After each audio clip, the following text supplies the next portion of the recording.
Dober dan, drage radiološke inženirke, radiološki inženirji ter ostali sodelavci. Lepo pozdravljeni na že 18. šoli Dore. Veseli nas, da ste se tudi danes zbrali v tako velikem številu. Današnje predavanje je vsebinsko nekoliko širše zastavljeno. Ne bomo se osredotočili zgolj na področje raka dojk, kot se večinokrat, temveč bomo pogled usmerili tudi v širše področje preprečevanja raka in promocije zdravja. Naša cenjena kolegica, dr. Katja Jarm, specialistka javnega zdravja, nam bo predstavila 14 priporočil za zmanjševanje ogroženosti z rakom, ki temeljijo na sodobnih znanstvenih dokazih in predstavljajo pomembne usmeritve za zdrav življenjski slog. Posebno aktualnost predavanju daje ravno nedavna prenova priporočil v okviru Evropskega kodeksa proti raku, ki ga v sodelovanju z Mednarodno agencijo za raziskovanje raka pripravila Evropska komisija. 5. izdaja kodeksa prinaša posodobljena spoznanja in priporočila, ki odražajo najnovejše znanstvene ugotovitve na področju preprečevanja raka.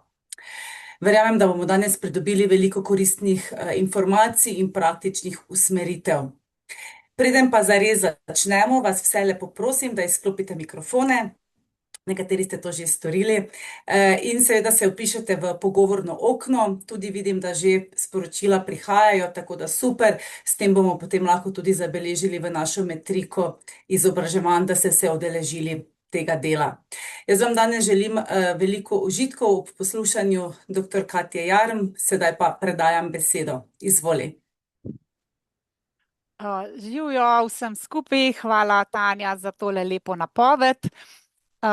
Danes se bomo posvetili torej nasvetom, kaj lahko vsak sam naredi, da si zmanjša ogroženost z rakom. To je bilo pred kratkim, teh 14 nasvetov je bilo pred kratkim prenovljeno in tele kartončke, tale print screen, ki ga vidite tukaj na prvem slajdu, imate tudi v vseh presejalnih centrih, a ne takole v taki obliki, v takih malo trših kartončkih, da se takole verjetno ne vidi, ki ga imam jaz v roki, a ne, tako da je fino, da poznate material, ki se nahaja tudi v vaših presejalnih centrih, pa mislim, da je tudi nasplošno fino, da vsi poznamo teh 14 nasvetov proti raku. Zbrani so v tako imenovanem Evropskem kodeksu proti raku, tako da 14 nasvetov proti raku, 14 priporočil proti raku ali pa Evropski kodeks proti raku, gre za isto stvar, ne. Takole pa gremo po vrsti, kako se je v bistvu vse skupaj začelo, oziroma odkot to znanje, pa kaj že vemo o preprečevanju raka. Vemo, da zato, da nastane rak, je potrebno kar nekaj dejavnikov. Tukaj so samo tako nasplošno našteti, to so dejavniki iz okolja, pa način življenja, pa na primer tudi nekaj dedne nagnjenosti, pa seveda tudi nek del, ki mu lahko rečemo naključje, tudi k temu prispeva. Polovico vemo sedaj, pač s tem znanjem, ki ga imamo sedaj, že vemo, da približno polovico smrti zaradi raka povzročajo dejavniki, ki so povezani z življenjskim slogom. Lahko bi temu tudi rekli zahodni način življenja, predvsem so tukaj v tem življenjskem slogu zbrani dejavniki, kot so debelost, energijsko preveč bogata hrana z malo vlakninami, sedeč način življenja, razne razvade, sem spada tudi alkohol, tudi tobak in vsi povezani izdelki. Zdaj pa, kako se je pa vse skupaj začelo? Tukaj vidite spodaj eno letnico 1981, pa dol pa Pito. Namreč Sir Richard Pito pa Sir Richard Doll, to sta bila dva Angleža. Tale prvi, takole malo frajersko sedi, je bil analitik, epidemiolog, tale gospod starejši je bil pa družinski zdravnik. No, onadva sta se pač ukvarjala tudi s preprečevanjem raka in sta tudi izdala eno zelo pomembno publikacijo Preprečljivi dejavniki raka in sta jo v tistem letu 1981 v bistvu izdala in povzetek tega, kar sta želela onadva sporočiti, je tukaj v tej tabeli. One dva sta pač ugotovila, a ne, kateri nevarnostni dejavniki so povezani z smrtjo za rakom in kakšen delež vseh smrti za raka lahko določenim nevarnostnim dejavnikom pripišemo. Tako da te številke tukaj so dejansko deleži oziroma procenti, ne. In zdaj na prejšnjem slajdu sem trdila, da približno polovico smrti zaradi raka povzročajo neki preprečljivi nevarnostni dejavniki.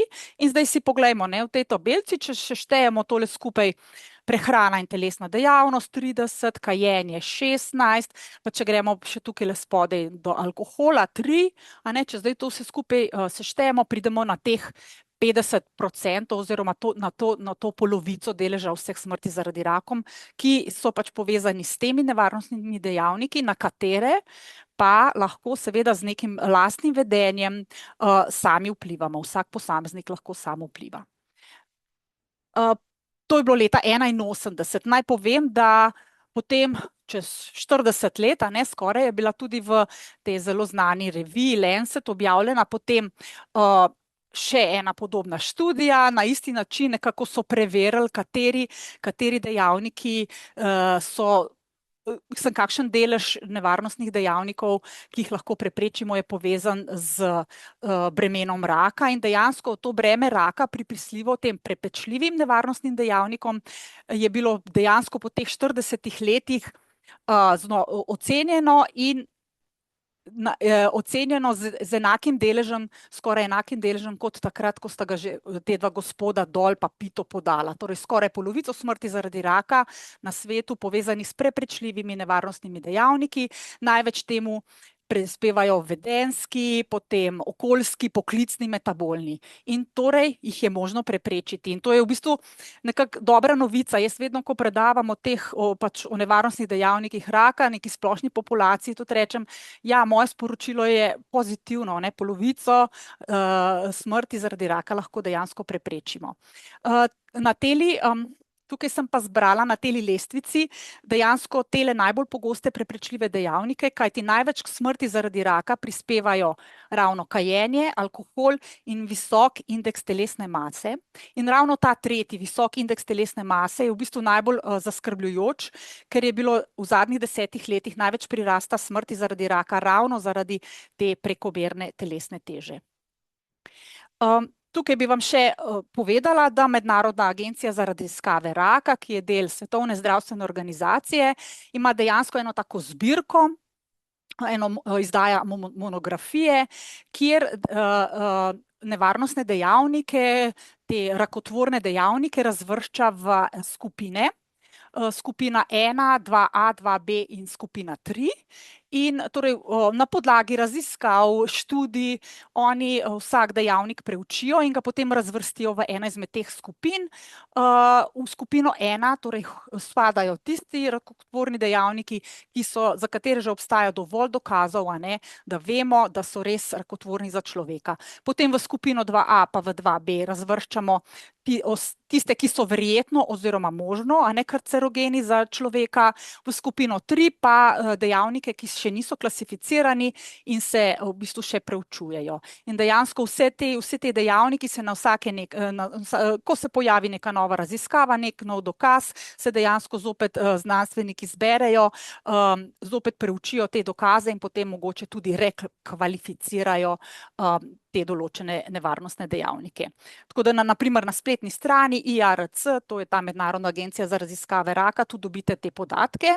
Takole si lahko izpišete na tej spletni strani tudi nevarnostne dejavnike po posameznih vrstah raka, ne. Takole na primer, tlele vidite ustnica, pa ustna votlina, pa žleze slinavke, s katerimi kancerogenimi dejavniki so povezani. Tako da to je vse dostopno prosto na spletni strani Mednarodne agencije za raziskave raka.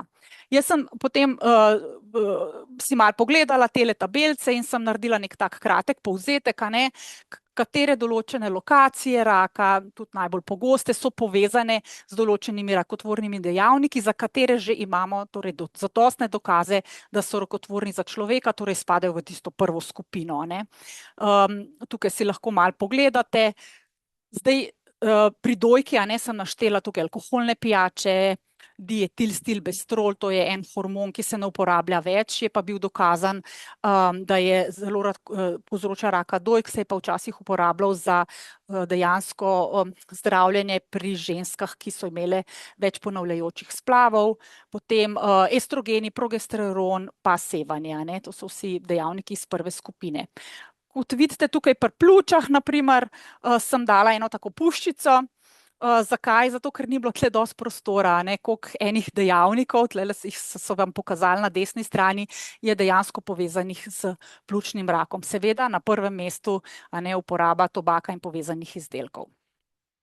Tako da si malo predstavljate, da je dejansko za temi 14 nasveti, ki jih bomo šli tudi vse čez, je dejansko res ogromno nekih znanstvenikov, raziskav, znanstvenih dokazov. Torej, ni to, da so ta priporočila pač tako vzeta iz nekega vsakdanjega življenja. Seveda, vsekakor podprta z dokazi. Tako da, in kaj je pa namen, a ne, tega kodeksa, kaj so cilji, kaj sploh je ta kodeks, a ne, gre za neko zbirko razumljivih priporočil, to so enostavni, izvedljivi in z njimi želimo pač obvestiti, a ne, povedati ljudem, ker imajo pač pravico vedeti, a ne, kaj lahko vsak sam naredi, da bi si zmanjšal ogroženost z rakom, torej dolgoročni cilj je zmanjšati zbolevanje in umiranje zaradi rakov, ki jih že znamo preprečiti ali pa odkriti zgodaj. In namenjeni so vsakemu posamezniku, torej vsak sam brez kakšnega posebnega znanja, brez kakšnih posebnih spretnosti, kaj lahko naredimo, da si zmanjšamo to tveganje. Zdaj, prvi kodeks je bil že v 80 letih izdan, zdaj trenutno ta kartonček, takega imate v presejalnih centrih, je že 5. izdaja, torej seveda na podlagi znanstvenih dokazov se to tudi posodablja. In poudarek, a ne, ki želim, da si jih zapomnite, da skoraj polovico rakov lahko preprečimo, ker to že znamo in že zmoremo. Tak Evropski kodeks proti raku pripravlja znanstveni odbor te Mednarodne agencije za raziskave raka, ki sem jo že večkrat omenila. Seveda s kodeksom spodbujamo zdrav življenjski slog in zdrave izbire, ima pa kodeks in tej nasveti tudi pač širši učinek, ker seveda za upoštevanje teh priporočil se razširimo tudi na širšo področje preventive ostalih kroničnih nenalezljivih bolezni, a ne, tudi srčno-žilnih, na primer, a ne. Seveda je pa za uresničevanje določenih teh priporočil potrebna tudi podpora vladnih politik in vladnih ukrepov, torej tudi odločevalci seveda so pomembni pri uresničevanju teh nasvetov. Ta 5. izdaja, ta kartonček, a ne, ki ga zdaj skozi kažem, je bila dejansko lansirana 20. oktobra 2025. Pripravljalo jo je kar nekaj let okrog 60 strokovnjakov iz tega jarka, razdeljeni so bili v 5 delovnih skupin. Ena skupina je pogledala dejavnike življenjskega sloga, druga okoljske, potem poklicne dejavnike, okužbe, medicinske, intervencijske. Ena posebna skupina je bila pa zadolžena tudi za komunikacijo. Torej vsaka beseda, a ne, v tem kodeksu je skrbno izbrana in je pač tam z določenim razlogom. Ker seveda je tudi pomembno, kako znanstvene dokaze komuniciramo s splošno javnostjo. Na primer, 4. različica je vsebovala 12 priporočil, ta 5. pa 14 priporočil, pa to ne pomeni, da so točno 2 novi priporočili dodali, pa vse ostalo je postalo enako. Določena priporočila so tudi malo prerazporedili, še kaj dodali, kaj čisto novega, pač popolnoma novega je dejansko zelo malo. Posebnost te 5. različice pa je, da vsebuje tudi še posebna z dokazi podprta priporočila za vlade in odločevalce. Torej, s kakšnimi ukrepi, ali je to na zakonski ravni ali z nekimi bolj lokalnimi regulativami, lahko pač politika prispeva, omogoča uresničevanje tega kodeksa. Še to se mi zdi pomembno, da je pač prenova tega Evropskega kodeksa proti raku bila tudi eden izmed pomembnih ciljev Evropskega načrta za boj proti raku, to je ta infografika, namreč ta je bil lansiran leta 2021 in dejansko je rak prvič v zgodovini Evrope dobil dejansko tako tak velik pomen v načrtih Evropske komisije in ravno s tem Evropskim načrtom za boj proti raku je to Evropska komisija tudi potrdila in enega kot zelo pomembnih, enega izmed 4 pomembnih stebrov za preprečevanje, obvladovanje raka je seveda dala tudi preventivo in sem spada tudi ta Evropski kodeks proti raku. Takole, če gremo naprej, so pa potem v tej mednarodni agenciji za gospodarstvo in za razvoj, so pa potem naredili tudi seveda neko kalkulacijo, kaj bi ta kodeks pomenil za zdravje, gospodarstvo in družbo v Evropski uniji in so ugotovili, da če bi vse evropske države dosegle pač res maksimalno upoštevanje teh nasvetov proti raku, bi to letno pomenilo v Evropi 300.000 manj novih primerov raka, največ bi se zmanjšal delež novih primerov raka debelega črevesa in danke, kar za 33% in pljučnega raka, kar za 27%. S tem upoštevanjem bi tudi imeli 300.000 preprečenih prezgodnjih smrti, povprečno bi se življenje podaljšalo za 2 leti, s tem bi seveda imeli nižje stroške zdravljenja, pomenili bi to pomembne koristi za gospodarstvo, tudi pomembne koristi za kakovost življenja, izračuna so, da bi bilo približno 500.000 manj tudi diagnoz depresije, ki je seveda tudi povezana s tako težko diagnozo, hkrati pa tudi globalno bi se zmanjšale emisije ogljikovega dioksida, metana, didušikovega oksida, ker bi seveda tudi drugačno hrano proizvajali, kot boste videli, kar 2 priporočili veliko govorita o prehranjevalnih navadah. Tako da tale Evropski kodeks proti raku v 5. različici vsebuje veliko nevarnostnih dejavnikov, torej čemu se izogibamo, pa tudi omenja zaščitne dejavnike, torej kaj pa naredimo, kaj pa lahko naredimo, kaj pa izvajamo bolj pogosto, da se zaščitimo pred rakom. Tukaj so samo na hitro našteti.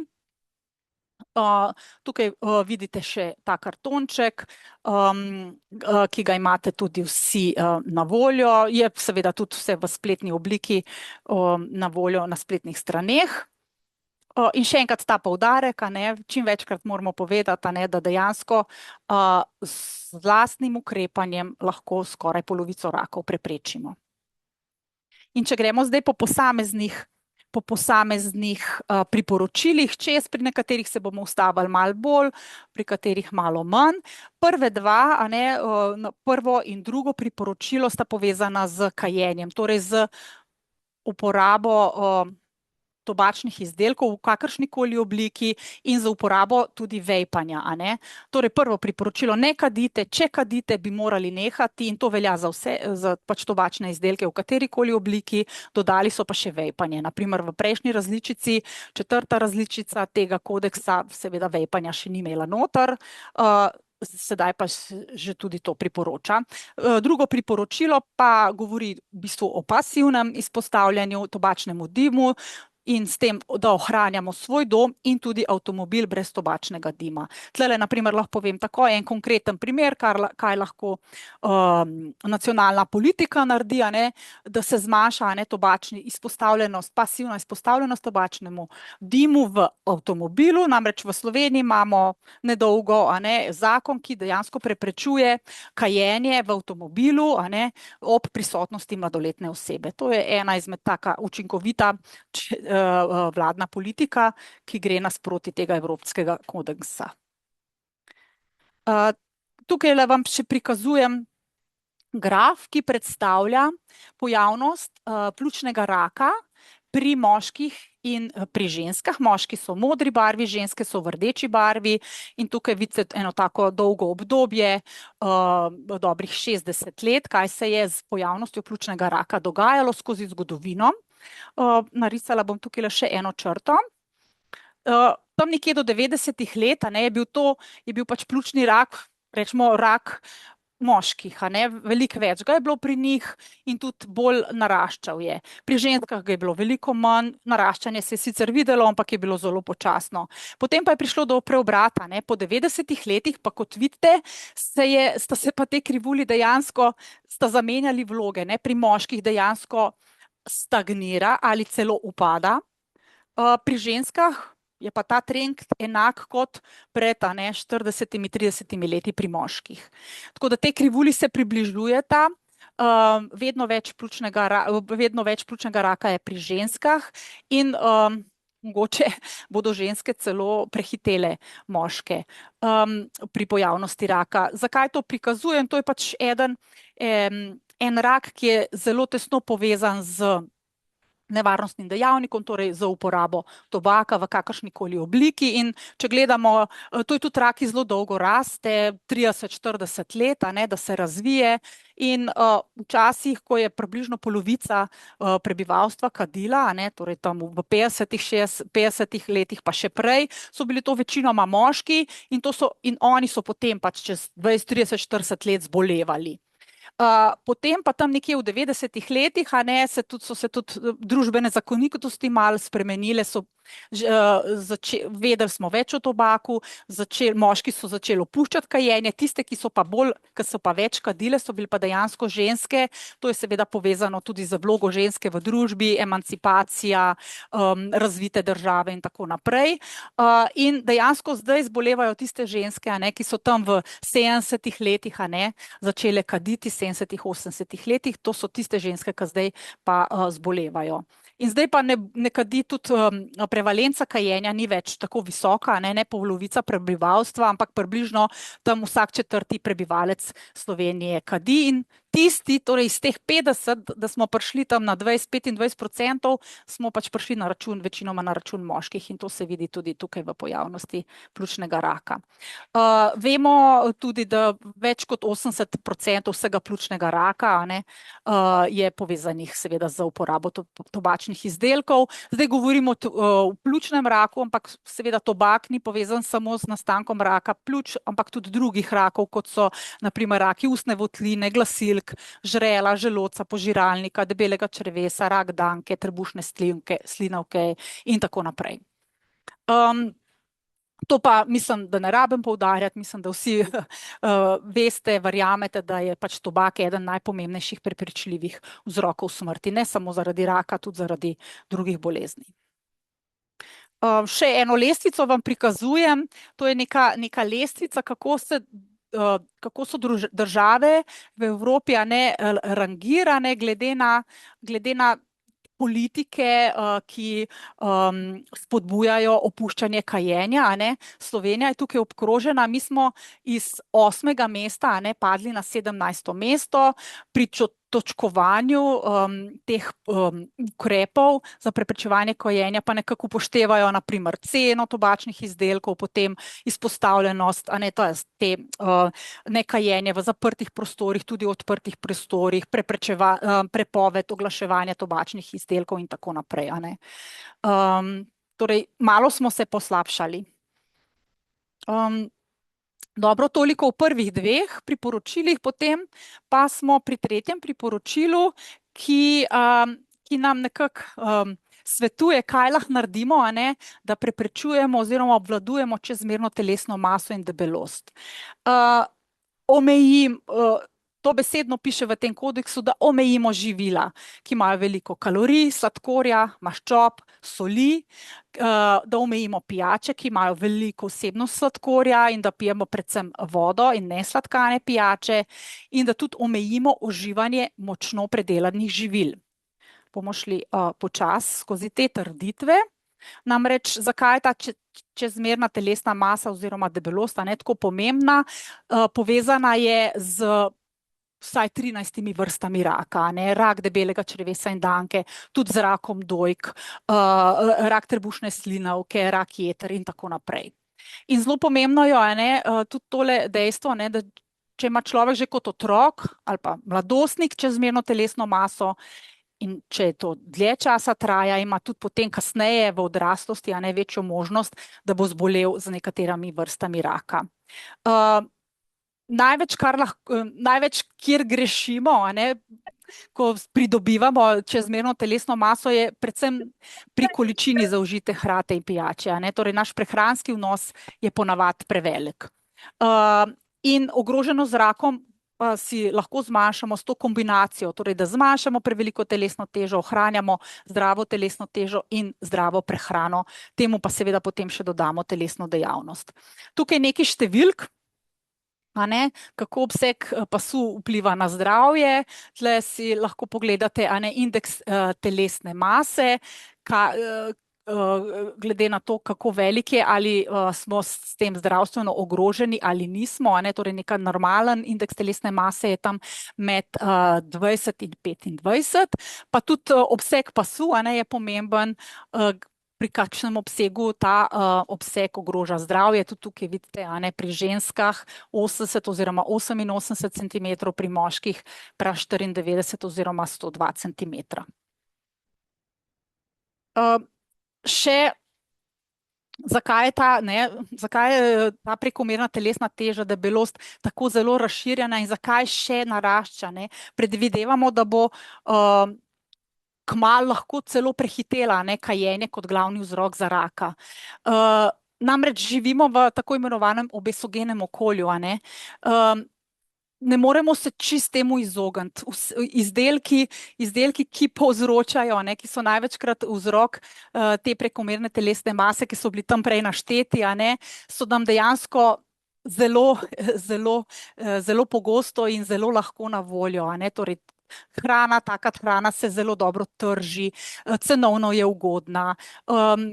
Te visoko predelane živila in pijača so nam stalno na voljo doma, v trgovinah, pri hitri prehrani, v teh avtomatih, v službi, na delovnem mestu, v prostem času, kjerkoli to nam je na voljo, lahko takoj so nam dostopne, tudi če ni nobeni drugi ponudbe, ta hitra hrana je sigurno na voljo. Tako da se je dejansko zelo težko izogniti pridobivanju telesne teže.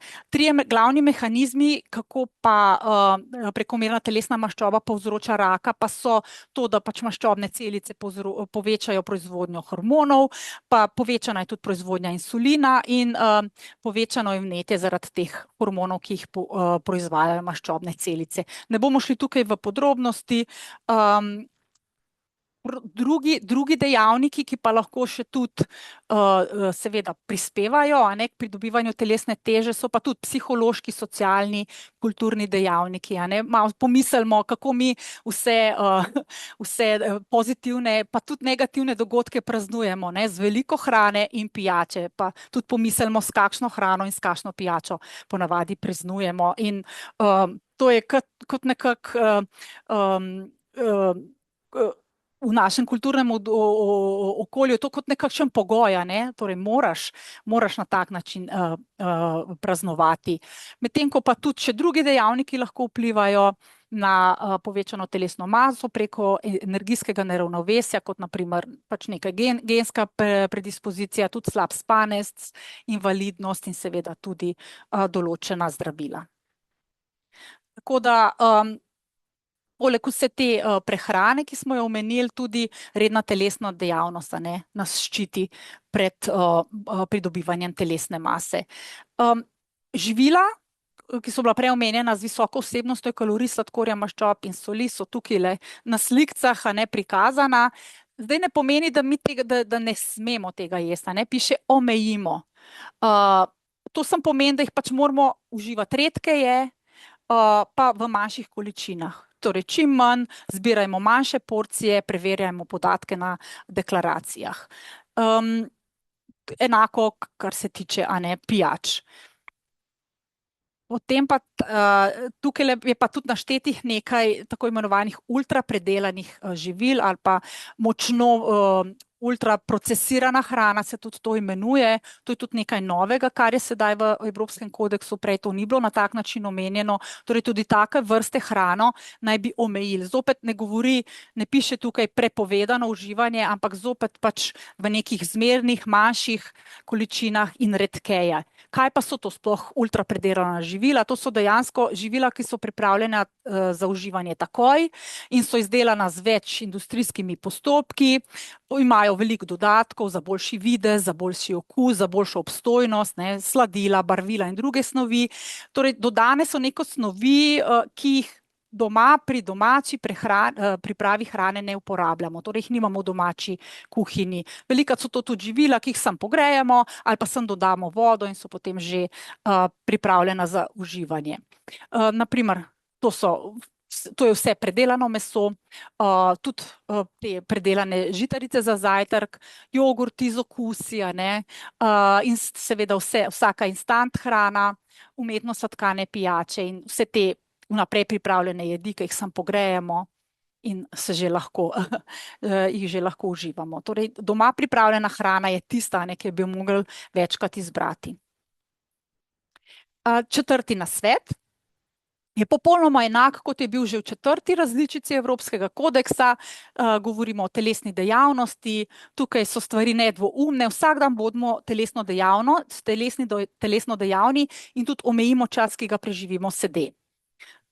Tukaj bi poudarila to, da ne pomeni, če mi sedimo 8 do 10 ur na dan, pomeni, ok, če se pa zdaj malo več gibamo, ne samo 1 uro na dan, ampak zdaj se bomo pa 1 uro pa pol na dan ali pa 2 uri na dan, pa bomo s tem kompenzirali sedenje. Ne, to ni dovolj. Super je, če bomo podaljšali telesno dejavnost, ampak hkrati moramo tudi skrajšati čas, ki ga preživimo sede. Torej, ni kompenzacije, če dlje sediš, pa če se več gibaš, da si naredil boljše. Ne, tudi čas, ki ga preživimo sede, je treba skrajšati. Svetovna zdravstvena organizacija tudi priporoča, kakšne so neke te minimalne količine telesne dejavnosti na teden, da vzdržujemo rečemo telesno maso in kondicijo, torej vsaj 150 do 300 minut zmerno intenzivne vadbe v tednu ali pa 75 do 150 minut visoko intenzivne vadbe na teden. Če pa želimo kaj več, če želimo povečati zmogljivost, telesno maso zmanjšati, bomo pa mogli malo več kot to narediti. Poleg tega pa se priporoča še 2-krat na teden izvajanje vaj za mišično moč, pri starejših pa še posebej tudi izvajanje vaj za ravnotežje.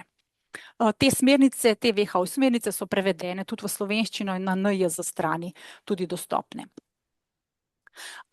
Peto priporočilo je zelo podobno, o prehrani smo že veliko govorili, ampak tretje priporočilo je, govorimo, ohranjajmo zdravo telesno maso. Peto priporočilo pa nam govori, kakšno hrano, ko že izbiramo hrano, kaj naj bi bilo, kaj je priporočljivo za preprečevanje, za zmanjšanje tveganja za rakom uživati oziroma kaj ne uživati. Kot glavni del svoje dnevne prehrane bi morali jesti polnozrnate izdelke, torej vsak dan, zelenjavo, stročnice in sadje. Zmanjšati bi pa mogli uživanje rdečega mesa in se tudi čim bolj izogibati predelanim mesnim izdelkom. Tudi predelani mesni izdelki so bili že prej omenjeni, torej to so vse paštete, hrenovke, klobase in tako naprej. Zakaj so na primer dobri polnozrnati izdelki? Vsebujejo veliko vlaknin in ker spodbujajo tole črevesno floro, bakterije, prebavo, količino blata, so nekako zaščitni dejavnik pred rakom debelega črevesa in danke. Potem neškrobna zelenjava in sadje, zato obstajajo dokazi, da so tu zaščitni pri rakih zgornjih predbavil in celo dihal. Kaj pa s tem rdečim mesom? Predvsem, zakaj ga je treba omejiti? Predvsem zaradi vsebnosti železa in veliko maščob. Tako da naš nek krožnik naj bi izgledal po sestavi nekako takole. Polovica te stročnice sadje, zelenjava, potem pa nekako četrtina mesni izdelki in tudi ogljikovi hidrati, predvsem polnozrnati. Smo pri 6. nasvetu. Tukaj bom tudi kratka, sporočilo je čisto kratko in je jasno, izogibajte se alkoholnim pijačam. V četrti različici, tukaj je prišlo do ene spremembe samo v eni besedi, kar se tiče alkoholnih pijač. V četrti različici je pisalo zmanjšajte pitje alkoholnih pijač, zdaj so pa malo poostrili, torej izogibajte se alkoholnim pijačam. V angleščini je prej pisalo limit, alcoholic drink, zdaj pa piše avoid, torej izogibajmo se alkoholnim pijačam. Namreč vemo, da je z vsaj 7 vrstami raka povezano pitje alkohola, tukaj so našteti ustna votlina, žrelo, grlo, požiralnik, tudi rak dojk, jeter, debelega črevesa in danke. Tako da, kar se tiče alkohola, varne meje pitja alkohola ni.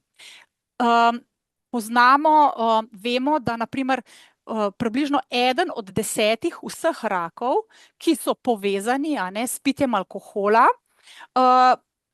so v bistvu nastali zaradi tega, ker so pač ljudje pili alkohol v nekih manjših količinah, ne v nekih presežnih količinah. Torej, tisto, mislimo, pa bomo včasih smo govorili, pa 1 merico na dan, pa enkrat na teden, pa to nam ne more škoditi. Ja, tudi take pitje manjših količin alkohola seveda je povezano z nastankom raka. Tako da, kar se tiče alkohola, ni varne meje. Tako da bi rekla, če pa toliko popijemo na dan, na teden, na leto, smo pa na varni strani. Ne, dejansko z vsako popito pijačo se nam lahko nekoliko poveča ogroženost z rakom. Naprimer, je tudi zanimivo, da pa tisti, ki pa uživajo hkrati, torej pijejo alkohol in še kadijo, imajo pa celo 5-krat večjo ogroženost z rakom v primerjavi s tistimi, ki tega ne počnejo. 7. nasvet. Vsebuje pa zaščitni dejavnik, namenjen seveda ženskam, otroka dojimo čim dlje, seveda, če je to le možno, kajti to je zaščitni dejavnik pred določenimi raki, ženskimi raki, na primer rakom dojk. Potem 8. priporočilo naslavlja izpostavljenost sončnim žarkom, oziroma UV žarkom in piše takole, izogibajmo se pretirani izpostavljenosti sončnim žarkom, še posebej moramo paziti na otroke. Uporabljajmo zaščito pred soncem in nikoli ne uporabljajmo solarijev. To je pa res taka beseda never, torej nikoli ne uporabljajmo solarijev. Vsi ultravijolično sevanje, vključno s solariji, sončna svetloba so v prvi skupini teh rakotvornih dejavnikov po tej Jarkovi klasifikaciji. In še nekaj bi tukaj poudarila, mi zmeri rečemo, če grem ven, se pač na debelo namažem s kremo.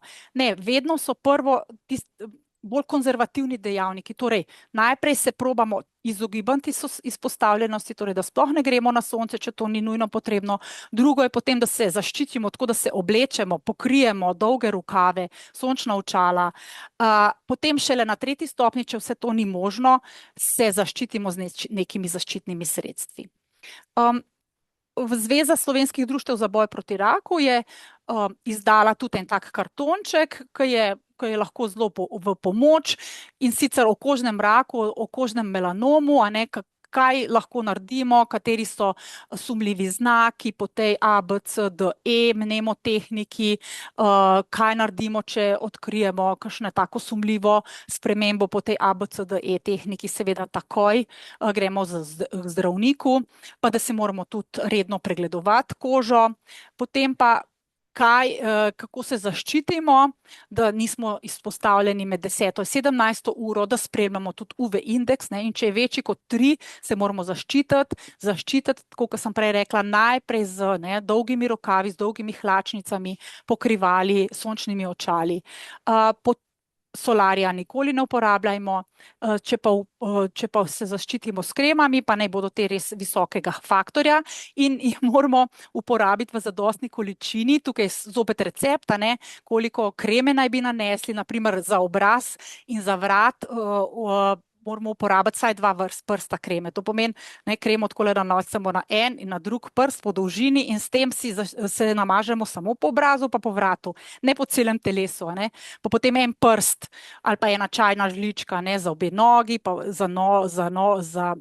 za roki, prsi, trebuh in tako naprej. Torej, veliko kreme moramo porabiti, če hočemo biti res učinkoviti, poleg tega pa moramo ta nanos tudi ponavljati. Sploh, če se potimo, če se zmočimo, ne, če plavamo, naj bi na 2 uri celo ponovili to zaščito. Pa ne smemo pozabiti se zaščititi tudi pri vsakodnevnih aktivnostih, ko sicer se nenamerno, mogoče si mislimo, izpostavimo, ker se ne sončimo, ampak tudi, ko gremo peš, ne, po mestu ali pa v službo ali pa iz službo, ko se ukvarjamo s športom, ko delamo na vrtu, na njivi, tudi takrat smo seveda močno izpostavljeni in ne smemo tega pozabiti. Vsaka porjavela koža je poškodovana koža in seveda je tudi povezana z prezgodnjim staranjem. Potem pa 9. nasvet proti raku so rakotvorni dejavniki na delovnem mestu. Verjamem, da o tem tudi veliko veste.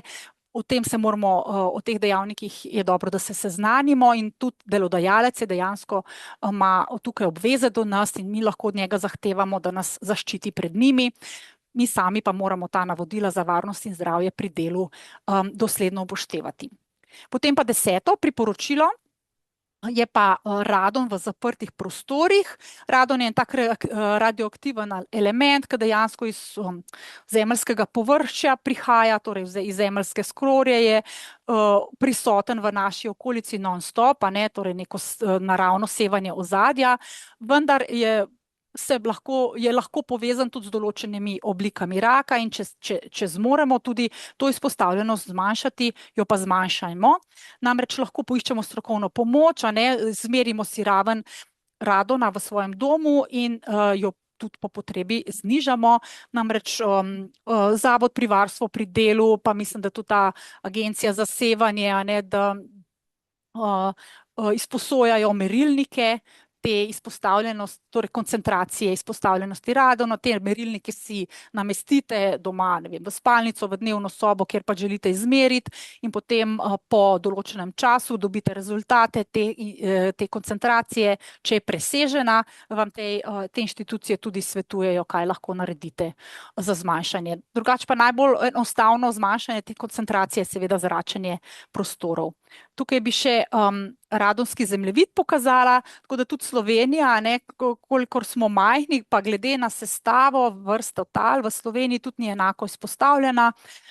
Bolj je, torej više koncentracije radona so v južnem delu Slovenije, južni ali pa jugozahodni del Slovenije. Tukaj vidite dejansko po občinah in tudi ta zemljevid je dostopen na spletni strani, torej Uprave Republike Slovenije za varstvo pred sevanjem in se tudi posodablja. Potem pa smo pri 11. nasvetu proti raku. Tukaj pa ta nasvet je pa popolnoma nov in je povezan z onesnaženostjo zraka. Kaj naj naredimo, da bi bili čim manj izpostavljeni onesnaženemu zraku. Vemo, da je tudi onesnažen zrak, vdihavanje onesnaženega zraka tudi z določenimi raki povezano. In sicer, kaj pa lahko naredimo, zdaj težko na neko zakonodajo vplivamo, lahko pa veliko naredimo s tem, če namesto avtomobila uporabljamo javni prevoz, hodimo, kolesarimo, oziroma za to hojo, kolesarjenje, vadbo uporabimo pač območje z manj prometa. Že če smo tam nekje 50 do 100 metrov oddaljeni od neke zelo prometne ceste, je takrat že pomembno manjša izpostavljenost onesnaženemu zraku. Tudi kurjenje, premoga, lesa, na primer v zaprtih prostorih, tudi temu se izogibamo. Potem 12. priporočilo, povezano z okužbami, ki so povezane z nastankom raka.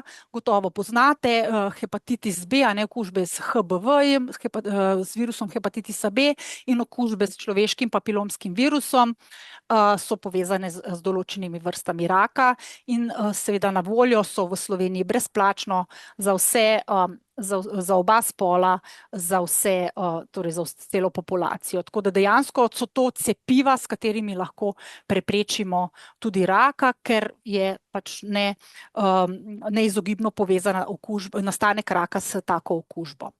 Tako da tukaj bi mogoče se samo malo osredotočila na ta HPV, ki povzroča 6 vrst raka. Mogoče malo več vemo o povezanosti tega raka z rakom materničnega vratu, ker poznamo tudi presejalni program Zora, vendar pa to ni edini rak, ki je povezan s to okužbo. Poleg tega povzroča tudi rak ustnega žrela, rak zadnjika, rak nožnice, zunanjega spolovila pri ženskah in tudi rak penisa. Torej ne samo rake pri ženskah, tudi rake pri moških. In v Sloveniji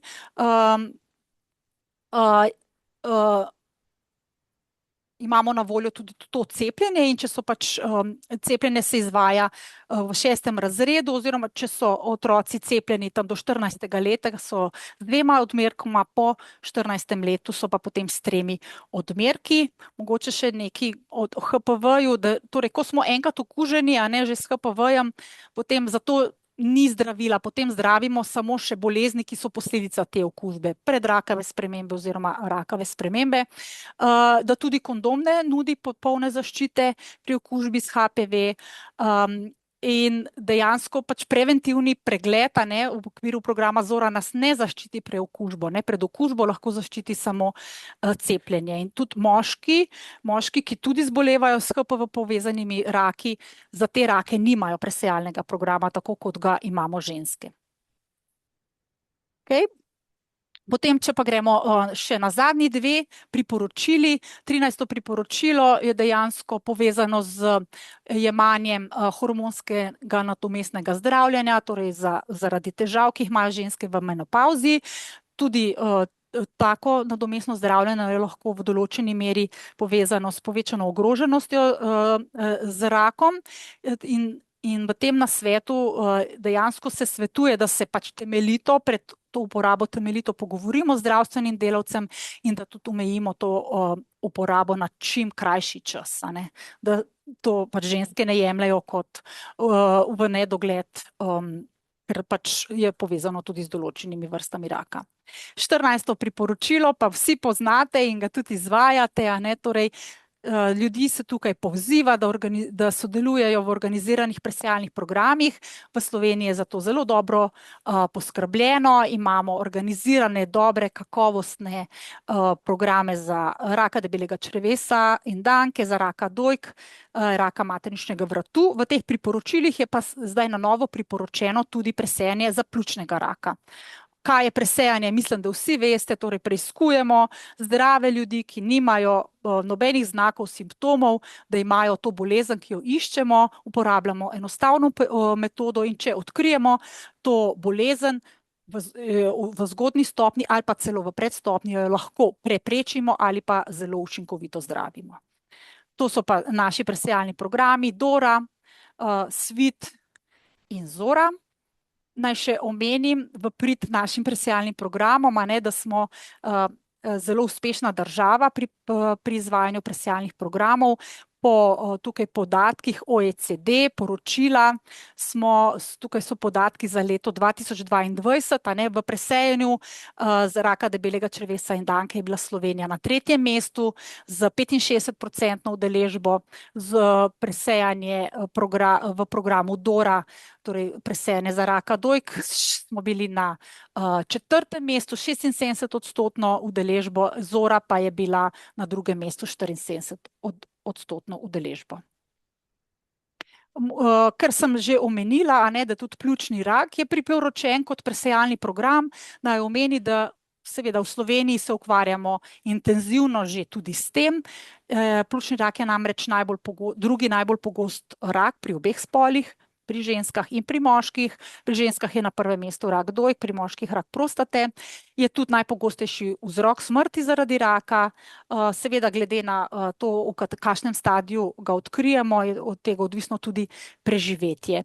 In je v zelo velikem odstotku vzročno povezan s kajenjem. Tako da v Sloveniji se trenutno izvaja tako imenovan projekt Luka, kjer se pripravlja program presejanja, a ne, visoko ogroženih, to so pa hudi kadilci in bivši hudi kadilci. Program seveda je v postopkih priprave, ga bo treba zelo dobro premisliti, tudi pogledati prakse iz drugih držav, dokaze iz drugih držav, preden ga bomo vložili tako imenovano vlogo na Državno komisijo za presejalne programe. Kar se pa tiče prostate, pa se izvaja trenutno tudi tako imenovana raziskava ProPeter.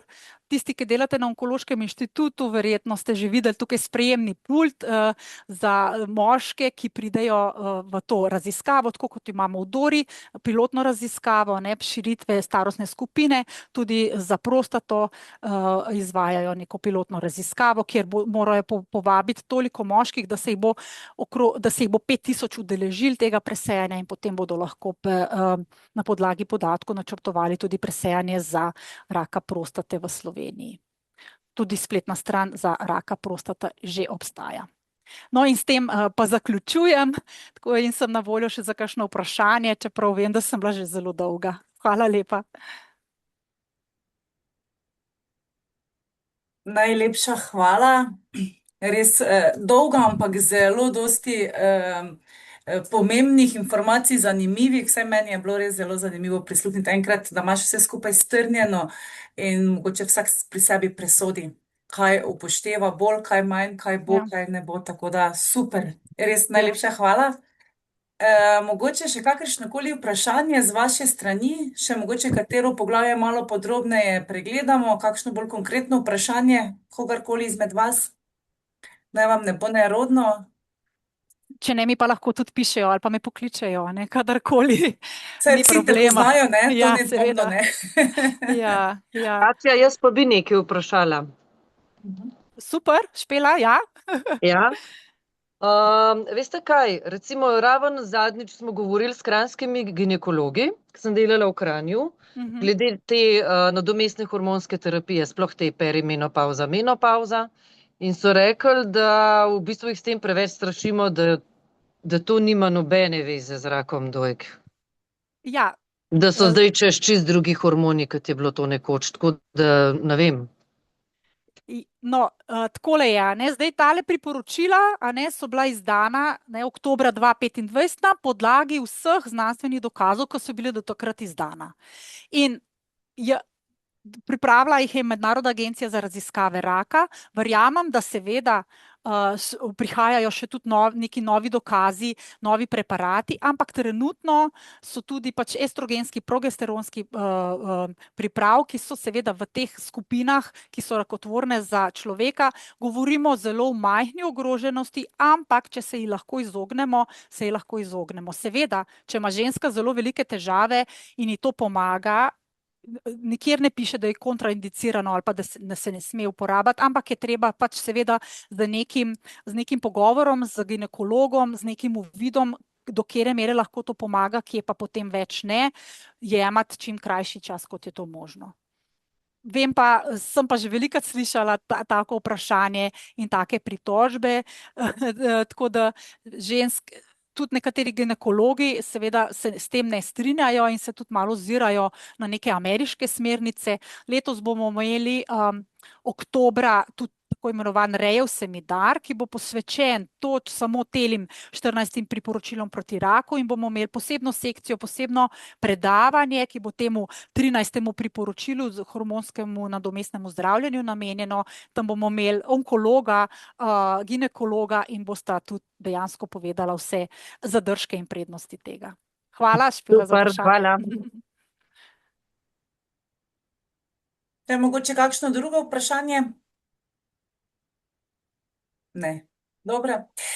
Najlepša hvala vsi tisti, ki ste mogoče prišli naknadno, pa še niste vpisani, vas prosim, da se vpišete v pogovorno okno. 5 minut, če bom pustila tale Zoom predavanje odprto. Katja, najlepša hvala tebi, res zelo zanimivo predavanje.